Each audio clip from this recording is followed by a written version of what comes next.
Hi, I'm Hannah Robbins, and this is my persuasive speech outline, and this is my audience. Say hi.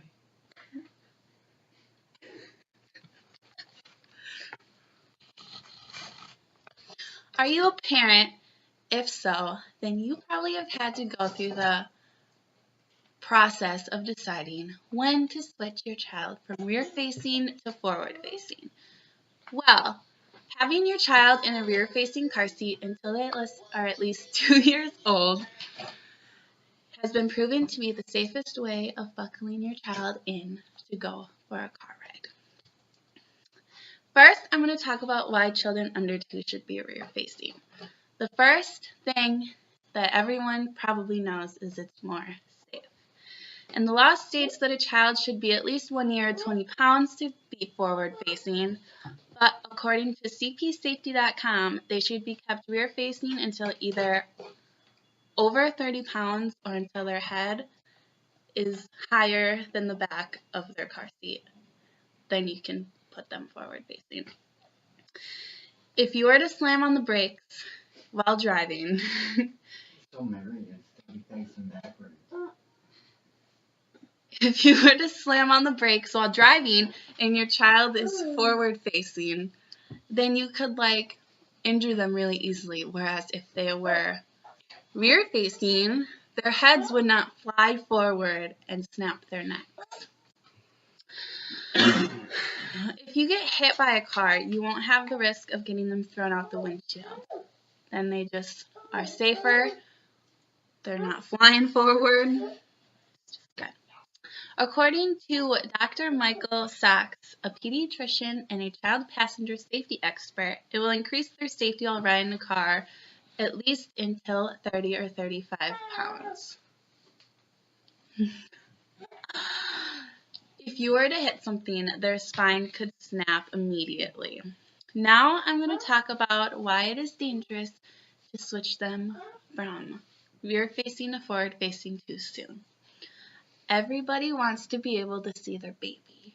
I mean, I wanted to be able to turn around or look in my mirror and see her, but that's not the safest because a child's spinal cord contains more cartilage than an adult's.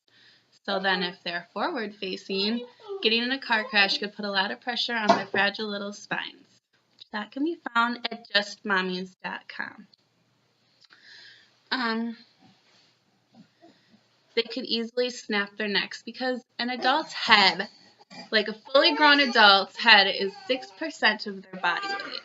Whereas a child that's 9 or 10 months old, their head is 25% of their body weight, which makes it really heavy. So then if their head were to fly forward, they can snap their neck, rather than if your head were to fly forward, you probably wouldn't because your head is not as heavy as theirs. If you were to be driving and something were to fly through the windshield and your child was in the middle, forward facing, it could hit them and it could kill them.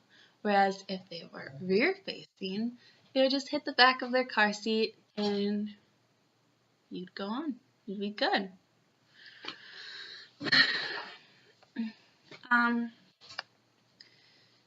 If you were to roll your car and your child was forward facing, all the objects in your car could easily hit them and injure them. Whereas if they're rear facing, it keeps them in their own little bubble. So then they're not getting hit with objects flying through the car.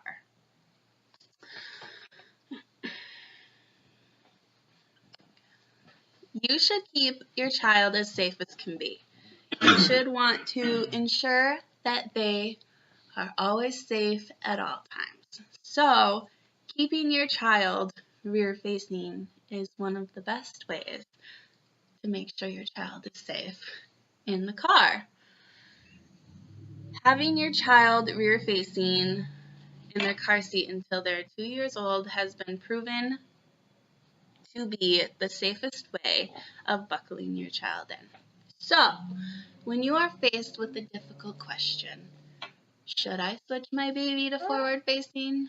You should think about it because Even though your child may be the size of a 2-year-old, their spine and bones are not the same as a 2-year-old's. That is the end of my speech, and here's my audience Say hi. Say hi. Say hi. again. Here she goes. Thank you.